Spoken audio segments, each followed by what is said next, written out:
UCC uniform civil code, समान नागरिक संहिता। दोस्तों, इस समय भारत में सबसे ज्यादा चर्चा इसी विषय पर हो रही है कि क्या भारत में यूनिफॉर्म सिविल कोड लागू होने वाला है, क्या भारत में समान नागरिक संहिता लागू की जाएगी। बीजेपी जो कि हमेशा अपने मैनिफेस्टो में 3-4 चीजें कॉमन रखती है, जिसमें सीएए धारा 370 का हटाया जाना, राम मंदिर का बनवाना और यूसीसी लागू करना, जिसमें 3 काम बीजेपी तो कर चुकी है, चौथा काम करने के पूरे मूड में है। आखिर यूसीसी होता क्या है? जैसे भारत में तलाक, शादी, वसीयत, उत्तराधिकार, इन सब के लिए सारे धर्मों को अलग अलग नियमों, अलग अलग अधिनियमों, एक्टों के अंतर्गत रखा गया है। सारे धर्मों के लिए अलग अलग नियम बनाए गए हैं, जो भी उनके पर्सनल लॉज हैं। जैसे भारत में कोई मुसलमान मुस्लिम पर्सनल लॉ के तहत अपनी कुल संपत्ति का सिर्फ 1/3, 1/3 ही अपनी वसीयत में लिख सकता है, बाकी उसके परिवार वालों को ही मिलेगा। जबकि हिंदू उत्तराधिकार अधिनियम कहता है कि कोई एक हिंदू कितनी भी अपनी संपत्ति पूरी की पूरी भी वसीयत में लिख सकता है, किसी को भी दे सकता है। अगर यूसीसी लागू होता है, समान नागरिक संहिता लागू होती है, तो जो भी नियम बनेगा वो हिंदुओं, मुसलमानों, सिख, ईसाई सबको लागू होगा। जैसे अगर उसमें लिख दिया गया कि वसीयत आप सिर्फ 50% तक कर सकते हैं, तो मुसलमान भी 50% तक ही करेंगे और हिंदुओं को भी इतनी ही आज़ादी होगी कि वो भी 50% तक ही वसीयत कर पाएंगे। जैसे शादी का मामला है तो मुसलमानों को 4 शादी की आज़ादी दी गई है, हिंदुओं को 1 शादी की आज़ादी है। अगर यूसीसी लागू होता है तो उसमें अगर 2 शादी या 1 शादी की आज़ादी दी गई तो वो सबको दी जाएगी। इसी को हम लोग बोलते हैं यूसीसी, यूनिफॉर्म सिविल कोड। आपको बता देंगे भारत में ये सिर्फ बीजेपी का ही मैनिफेस्टो है, बीजेपी की ही कोई सोच नहीं है। भारतीय संविधान का एक आर्टिकल है जिसको आर्टिकल नंबर 44 कहा जाता है, उसमें लिखा है साफ साफ कि भारत में समान नागरिक संहिता लागू की जाएगी। तो ये लागू हो सकती है, बिल्कुल, इसमें कोई दो राय नहीं है। लेकिन आज़ादी के 75 साल बीत जाने के बाद भी इसे आज तक भारत में लागू नहीं किया गया, क्योंकि ये बहुत ही ज़्यादा सेंसिटिव मुद्दा है। किसी भी सरकार ने इसको छेड़ा नहीं, पर अब हो सकता है कि ये लागू हो जाए। और बात यूसीसी को लागू करने की जाती है तो आपको बता दें, भारत में एक राज्य ऐसा भी है जहां ये लागू है। जी हाँ, भारत में एक राज्य है गोवा, वहां पर ये लागू है।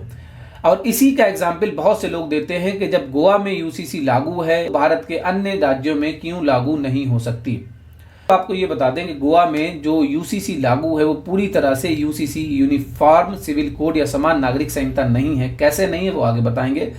और हमारे लिए शर्म की बात ये भी है कि गोवा में जो यूसीसी लागू है उसे आज भी पुर्तगीज सिविल कोड के नाम से जाना जाता है, जो कि 1867 में लागू किया गया था।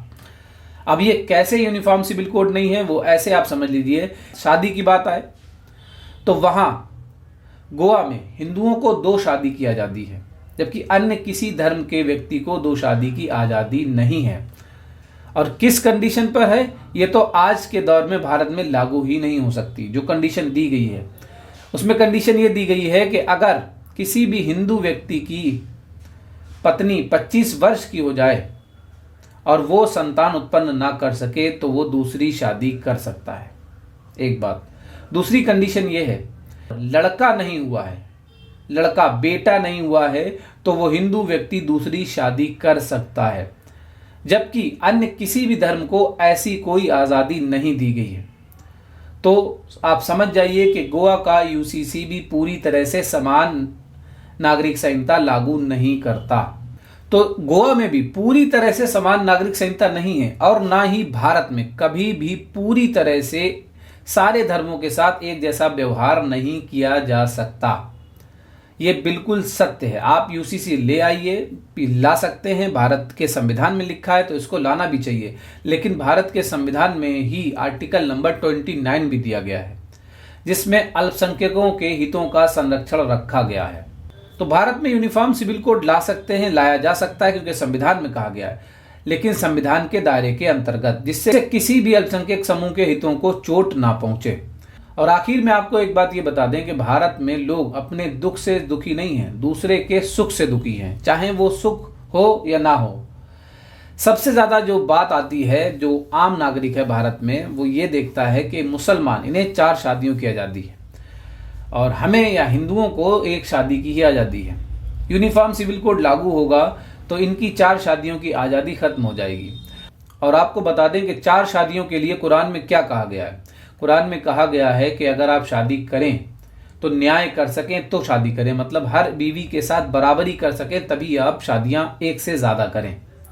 और कुरान में उसी जगह पर आगे कहा गया है कि आप न्याय या जस्टिस नहीं कर सकते, साफ साफ कहा है। ये भी कहा है अगर करोगे शादी तो न्याय करो, और ये भी कह दिया गया कि आप न्याय नहीं कर सकते। तो साफ साफ 4 शादियों की आज़ादी कुरान में नहीं दी गई, ये बात है। दूसरी बात आपको ये भी बता दें कि आप अपने आसपास जहां पे भी आप रहते हैं, आप ये काउंट करिए, ये गिनती करिए, थोड़ा सा काम कर लीजिए, ये देखिए कि कितने मुसलमानों ने 4 शादियां की हैं, कितने मुसलमानों ने। तो आपको पता लग जाएगा कि ये 4 शादियों का कॉन्सेप्ट अब चल भी रहा है कि नहीं चल रहा है, या इससे सिर्फ इसी के लिए यूसीसी लागू कर दिया जाए।